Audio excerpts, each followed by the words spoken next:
सुप्रभात देवियों और सज्जनों, मैं कर्नल सोफिया कुरैशी और मेरे साथ विंग कमांडर व्योमिका सिंह आज आपको 6 से 7 मई 2025 की रात 1:05 से 1:30 बजे के बीच भारतीय सशस्त्र बलों द्वारा अंजाम दिए गए ऑपरेशन सिंदूर के बारे में जानकारी देंगे। ऑपरेशन सिंदूर 22 अप्रैल को पहलगाम में हुए विभत्स आतंकवादी हमले के शिकार मासूम नागरिकों व उनके परिवारों को न्याय देने के लिए लॉन्च किया गया था। इस कार्रवाई में 9 टेररिस्ट कैंप्स को टारगेट किया गया और पूरी तरह से इसे बर्बाद किया गया। पाकिस्तान में पिछले 3 दशकों से टेरर इंफ्रास्ट्रक्चर का निर्माण हो रहा है। इसमें recruitment, indoctrination centres, training areas व लॉन्च पैड शामिल थे, जो पाकिस्तान और पाक अधिकृत जम्मू कश्मीर POJK दोनों में फैले हैं। Operation Sindoor was launched by Indian Armed Forces to deliver justice to the victims of Pahalgam terror attack and their families. 9 terrorist camps were targeted and successfully destroyed. Over the last 3 decades, Pakistan has systematically built terror infrastructure. It is a complex web of recruitment and indoctrination centers, training areas for initial and refresher courses, and launch pads for handlers. These camps are located both in Pakistan as well as Pakistan-occupied Jammu and Kashmir areas. Some of the well-known training camps are located, as you can see on the screen. They are distributed from Savai Nala in the north, counting to approximately 21, ending at Bhagalpur to the south.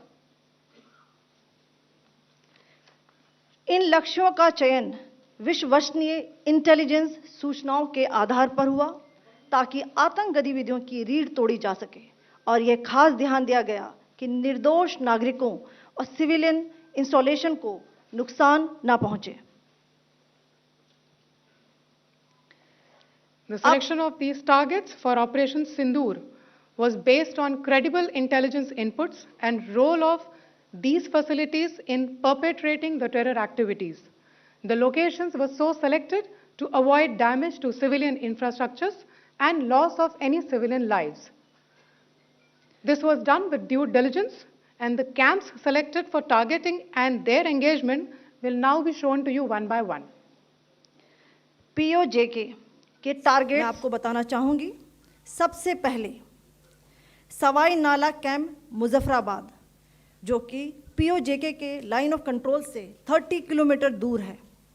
यह एक लश्कर तौयबा का training centre था। 20 अक्टूबर 2024 सोनमर्ग, 24 अक्टूबर 24 22 अप्रैल 2025 पहलगाम, इन हमलों के आतंकियों ने यहीं से प्रशिक्षण लिया था। सैयदना बिलाल कैंप मुजफ्फराबाद, यह एक जैश ए मोहम्मद का स्टेजिंग एरिया है। यह हथियार, विस्फोटक और जंगल सर्वाइवल ट्रेनिंग का केंद्र भी था। गुलपुर कैंप कोटली, यह LOC से 30 किलोमीटर दूर था।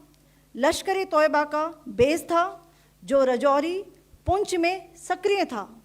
20 अप्रैल 2023 को पुंछ में और 9 जून 2024 को तीर्थ यात्रियों के बस हमले में यहीं से आतंकी को ट्रेन किया गया था।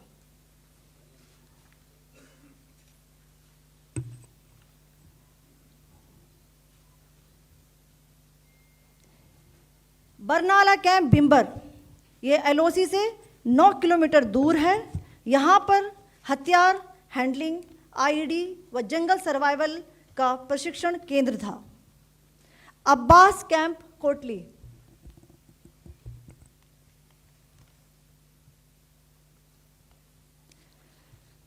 यह LOC से 13 किलोमीटर दूर है। लश्कर तौयबा का फिदाइन यहाँ तैयार होता था। इसकी कैपेसिटी 15 टेररिस्ट को ट्रेन करने की थी।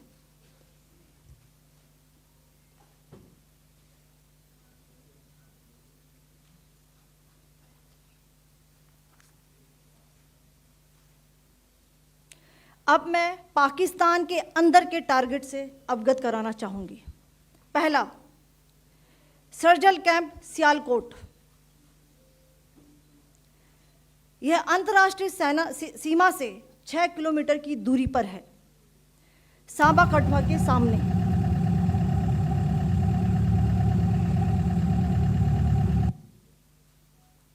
मार्च 2025 में जम्मू एंड कश्मीर पुलिस के 4 जवानों को की जो हत्या की गई थी, उन आतंकवादियों को इसी जगह पर ट्रेन किया गया था। दूसरा, महमूना जाया कैंप सियालकोट। यह 18 से 12 किलोमीटर आईबी से दूर था। हिजबुल मुजाहिदीन का बहुत बड़ा कैंप था। यह कठुआ जम्मू क्षेत्र में आतंक फैलाने का नियंत्रण केंद्र था। पठानकोट एयरफोर्स बेस पर किया गया हमला भी इसी कैंप से प्लान और डायरेक्ट किया गया था। मरकज ताइबा मुरीद के, यह आईबी से 18 से 25 किलोमीटर दूरी पर है। 2008 के मुंबई हमले के आतंकी भी यहीं से प्रशिक्षित हुए थे। अजमल कसब व डेविड हेडली भी यहाँ ट्रेन हुए थे।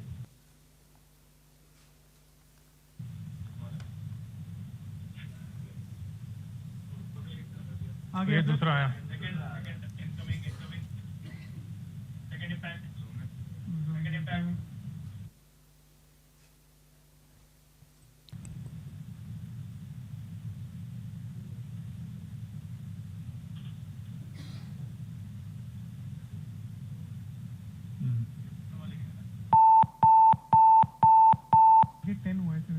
टारगेट 10 हुआ, एंक्लोजर सेम ही है। 7 it is hit the target. हाँ हाँ।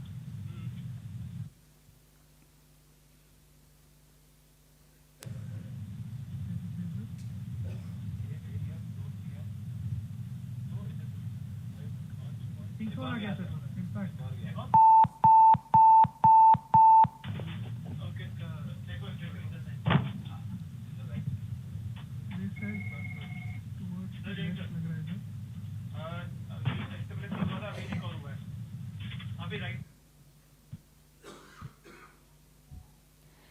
मरकज सुभान अल्लाह भावलपुर, यह इंटरनेशनल बाउंड्री से 100 किलोमीटर दूर है।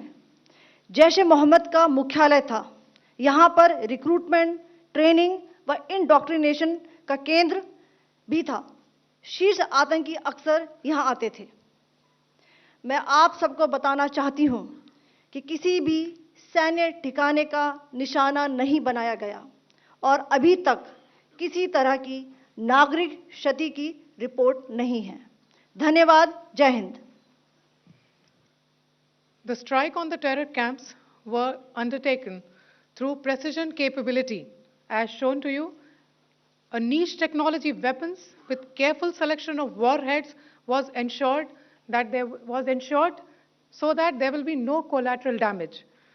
The point of impact in each of the target was a specific building or a group of buildings.